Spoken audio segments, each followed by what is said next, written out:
This program is rated PG and contains mature subject matter. Viewer discretion is advised.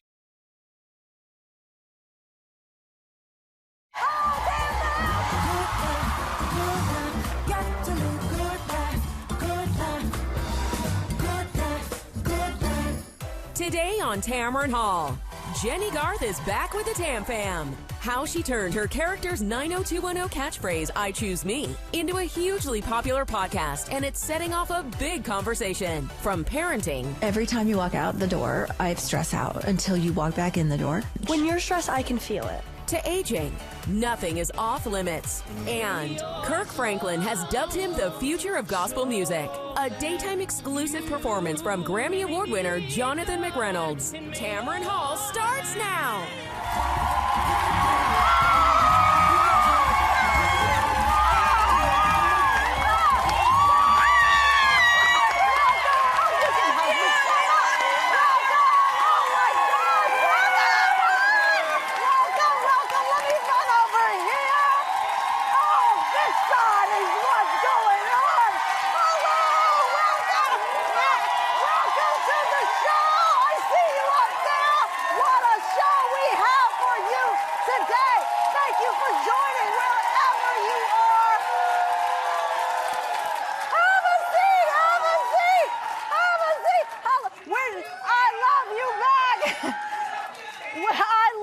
Thank you so much. We're never going to get this show started, all this love and hugs here, but I got a feeling you're going to love today's show.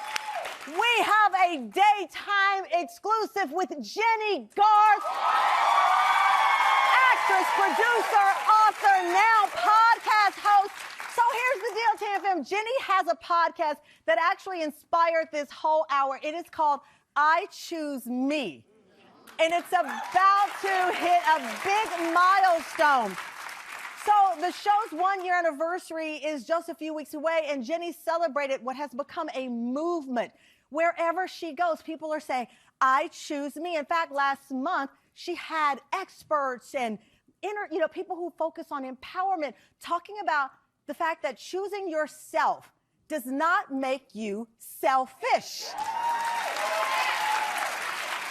I love that. So here's the deal. If I choose me rings a bell, this is the best part. It's actually a line from 90210.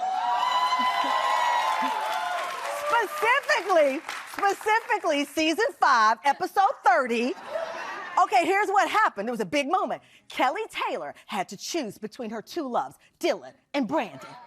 Take a look at that scene. Have a nice trip. Can't go with you. Not this time. I've made my choice, and I choose me. I hope you understand.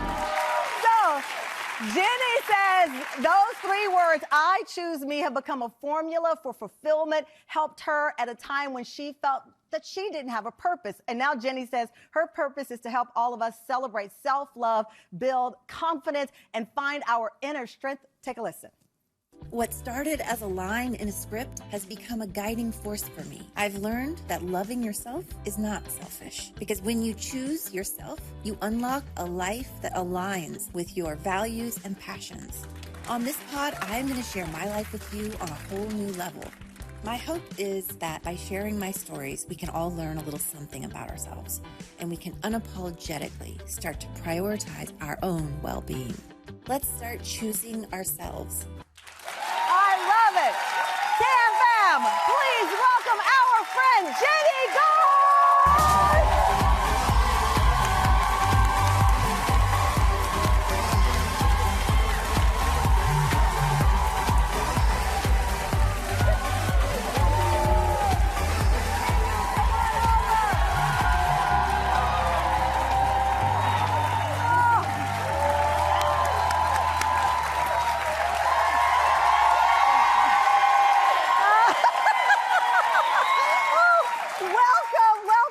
This is your first time on our new set. It's beautiful, and you look so pretty in pink. Oh, thank you. Oh, my gosh. Listen, I have to tell you, I listened to your podcast and the message, and I love that you have created this movement. I choose me. First off, again, as I told the audience, choosing yourself does not make you selfish. Yes, yes, yes. I think people sometimes think that. I think we as women do so much for other people. Yeah. I like to speak specifically to women because I am one. That's my people. And you likely have a woman in your life, so guys, we're not leaving you out. You should choose yourselves as well. But we do so much for other people. Yeah. And you know what? I love taking care of people. I love taking care of my home and my dogs. Is that your love language, taking care of other people? Absolutely. And I've been doing that a very, very long time, and often losing sight of who I really am at the core.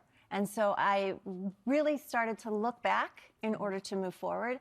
And I kept coming up on that phrase from that episode. I love it. In 95. Season 5, Yep. episode 30. That's the one. That's the one. Well, you wrote a very personal essay and you talked about the importance of choosing you. And you said, I started writing it, I started saying it, I started living it, I started believing it, and I've never been happier. Because it's one thing to say, I choose me. It is another to really make it, it has to hit you in your bones. Yeah, it really does. And I think that starts with, for me, it started with looking in the mirror and saying, I love you. Like really connecting with myself. And also that inner, that young Jennie, that little girl that still is in there that doesn't know what's going on and she's still afraid. And you know, it's interesting that you said you had to look in the mirror and say, I love you, because obviously you're an actress, a very celebrated actress. It would be easy for someone to assume that most of your life, you've been acting since you were a kid. Yeah. You've had people worshiping you, wanting your autograph, being a fan, but that doesn't mean you love you. Exactly. Someone told me once, you have to, I was struggling with relationships. I thought, oh, I should just not have one of those. But we've all been there. But someone told me, you have to love yourself in order to love others. And I was like, that's ridiculous. I love everybody and I'm really good at it. And I do love myself, but I didn't really know what that meant until I entered my late 40s, early 50s. And I was able to kind of really appreciate the journey that I have been on and go back and look at all the milestones and how they sort of shape me to who I am. And yeah, with people telling you that you're so great all the time, I never believed them. And it was almost as if they were talking about someone else. Yeah. You know, it's interesting you say that, because so often you'll walk up to someone, women are said to be guilty of this, and someone will say, I love your hair, or I love this whole thing, oh, I look a mess today. Yeah, yeah. Like we don't receive that from people well, because oftentimes we are locked in our own heads. Yeah, that's a great thing to do, is start receiving and accepting compliments. Yeah. And just saying thank you. Even if you don't believe them, just take it in. I want to read something else that you wrote about the time in your life right now. You said, you've got 3 children, a divorce, a second marriage, a blended family, different jobs, surgery, scars, and a whole lot of life later. I can honestly say that I like my journey, and I like it the most when I choose me. It took me a long time to get to that. It really did. I could see your eyes. You got emotional when I was reading it. I might cry when I'm talking today, because I'm so honored that you're doing this episode and embracing this whole movement. It really means, it's, you know, finding your passion later in life. It's just so significant when you've really been lost for a very, very long time. And you felt lost? I mean, again, going back to this 90210, I mean, there's not a place in this world. We have people here from Sweden. There's nowhere in the world that you can turn on the TV, minus YouTube, and I feel like 90210 is not on. But that this is your purpose. It's almost like you've lived 2 lives. It really is. I always thought, you know, that was my job and I would go home and live my real life. But, you know, as an actress, you're always playing someone else and you're stepping into someone else's character that they've written for you, and you're always doing what people expect of you or want from you, and trying to get people to approve of you and want you and like you. And it's just a life of serving others instead of embracing loving yourself. Right, coming up, speaking of love, how you chose to blend your family and build a friendship with your ex-husband, Peter Facinelli. Recently made amends after years of friction. Jennie had no idea, though, that they would end up living under the same roof recently. We'll dig into what happened after the break.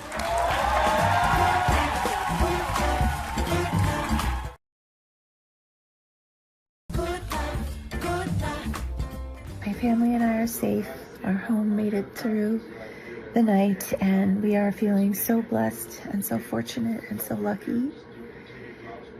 And just praying for everybody else.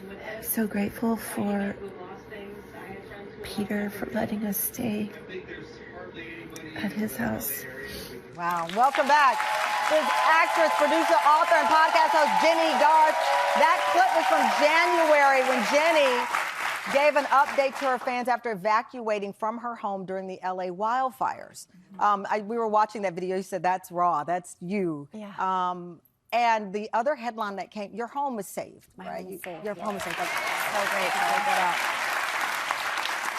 But there I am getting updates on the wildfires, and then I see your ex-husband, Peter Facinelli, and he says something to the effect that all of you are under the same roof. I see you taking the breath. Because this took work to get this friendship. Yeah, we didn't just magically get there on a rainbow. It was a lot of work and a lot of years. You were married for how long? We were together for 17. I don't remember how long we were That's married. okay. That's okay. But it felt like 17 for sure. I love that Maybe more. you talked. He was a guest on your podcast. Yes, he was. How did that come to be? Well, the producers brought the idea to me from iHeart, and I thought, I don't know about that. You know, because we were kind of just texting for 10 years. You have 3 children. 3 children, and we co-parent them 100%, it's 50-50, and we didn't always see eye to eye.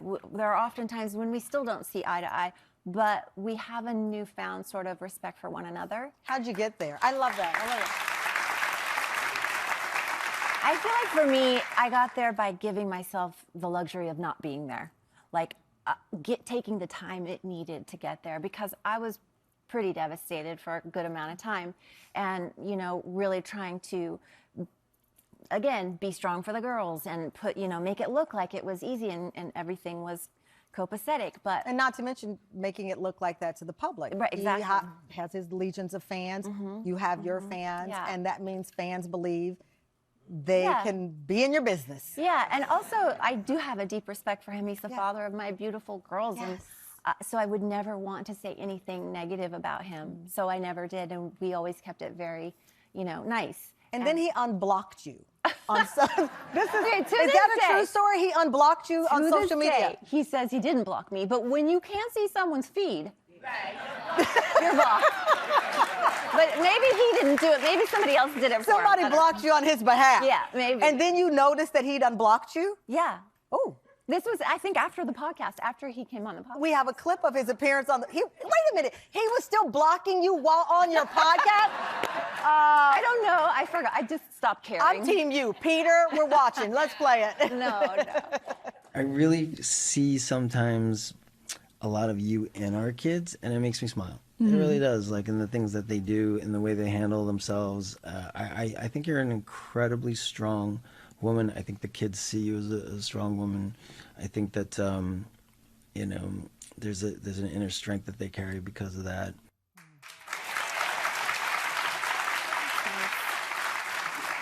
When you and your husband Dave and the children ended up at his house during the wildfires, somebody asked him about it, and he said, as much as it is flattering for someone to say, hey, it was really noble of you to take your ex-wife and her husband, I mean, I could never imagine saying no. I love her. She is the mother of my kids. I consider her a friend.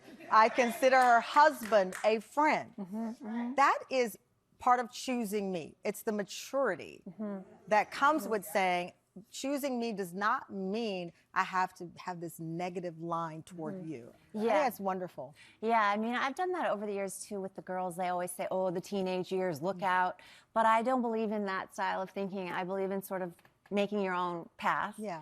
And so we were able to do that. But I mean, doing that podcast with him, I had never heard him say he loved that I was a strong woman. Wow. I've always thought. What did that feel like that for was you? the reason we broke up. Really? I've always thought I was just a little too strong for him. And it felt, I was just taking it all in, and I gave him that microphone, and he just started talking and saying things to me that I had always wanted to hear, but never heard him say.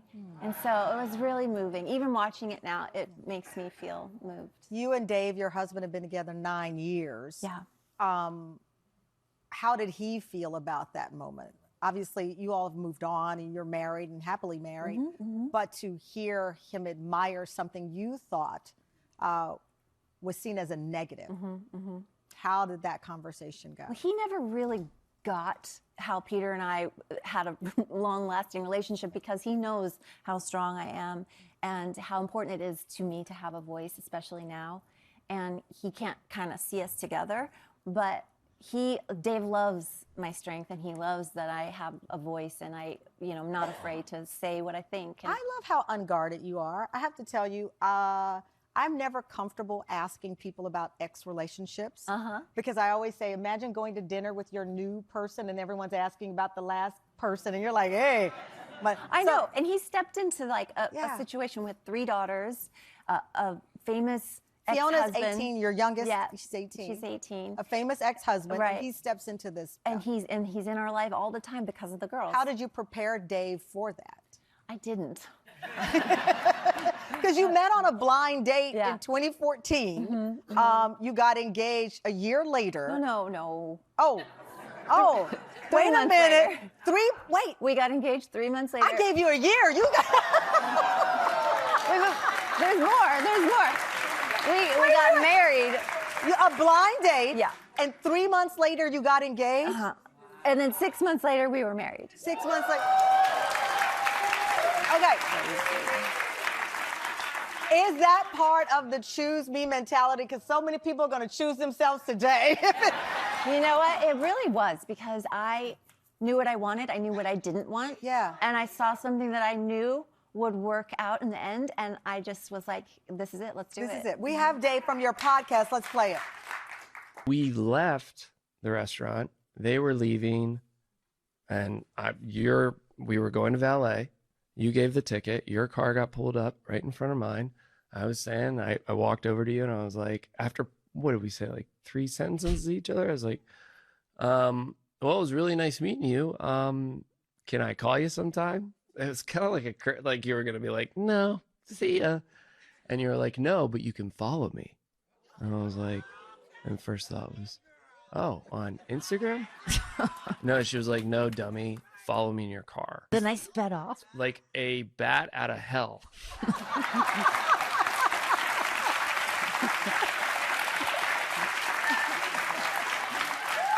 So, as I understand it, the blind date, you all didn't talk much. No. But somebody said the right thing, because 3 months later, you're engaged. Yeah, something worked out. Something worked out. Coming up, the last time Jennie was here, we celebrated the 90s with Tori Spelling.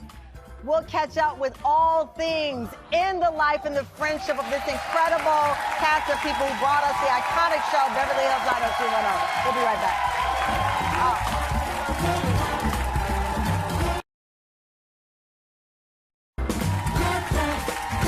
Welcome back. We are here with friend of the show, actress, producer, and host of a hugely popular podcast, I Choose Me.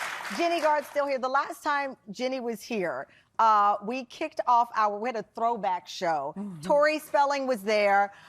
Here's the funniest part. I don't know if you know this. So there I am in my throwback 90210 outfit. You look good. Except for no one told you and Tori to dress up. So they came in elegantly dressed in these beautiful outfits, and I walked in looking like their cousin.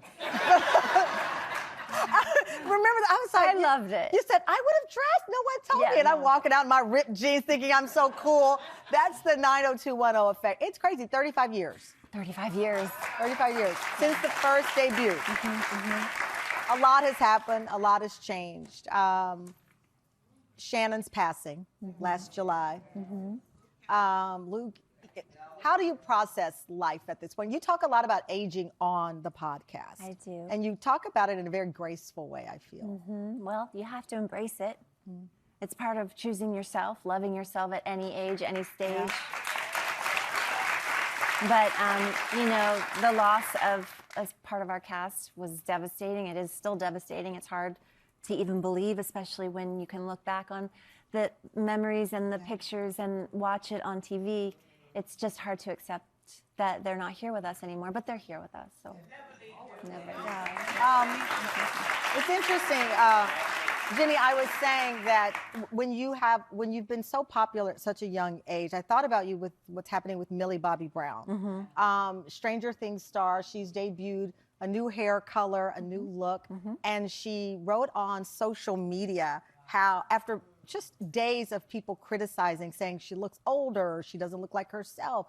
I was so proud of her. She got on her social media page and basically said, you have to accept I'm growing up. I am not this kid from Stranger Things. Yeah. And she talked about experiencing this bullying because of her physical appearance. And she noted that even some of the writers were women, other women, who were just hard. I know you pride yourself on building a community of women. You love being, as you said, around strong, smart women. When you see all these years later, this kid being attacked. It's worse with social media. We didn't have that in the 90s, so we were kind of safe from it, but I still experience it now. People have their opinions and they're allowed to just express them. But I think she's really strong, and that's what's so beautiful about this new generation of young women. They know their worth, and they're not going to let anybody put them in the corner. Yeah. So kudos to her. Yeah. With having 3 daughters and, as you said, young women now knowing their worth more than ever before, Fiona was on your show, I believe, on the podcast. Yes. I think we have a clip of it where she was talking about stress and processing all of that. Let's play it. Do you stress about the way you look? Do you stress about things like that? I think like it's very heightened the way that girls see each other, like themselves right now in comparison to others, comparing yourself. I stress about like what people think of me all the time. I remember that feeling as a young adult, certainly a young girl working as an actress. That made me feel like I was against other girls sometimes, and I hated that feeling. Yeah, I've been thinking about that a lot lately, actually, just knowing that, you know, she vocalized it, and I could so relate. And I feel like not just the industry, but the world kind of does pit women against women. And when you do it at such a young age, it makes an impact. And it took me a very, very long time to come up from that and realize that compare just equals despair. And there's so much joy in a connection between women who are secure in themselves and just want to support everybody else. And I want that for her. I mean, I love that. I love that you've created this movement. Where do you see this going next? Well, we hope to, we're going to be planning our next I Choose Me Live event. I'm not sure which city it's going to be in, but I New York. Yes, I really want to continue elevating and amplifying that message. You know, it stood in the 90s. It still stands the test of time. We all still need to hear that it's okay to choose ourselves. I love it. Thank you to Jennie. Listen, full episodes of Jennie's podcast, I Choose Me, are available to stream right now. We'll be right back. Coming up.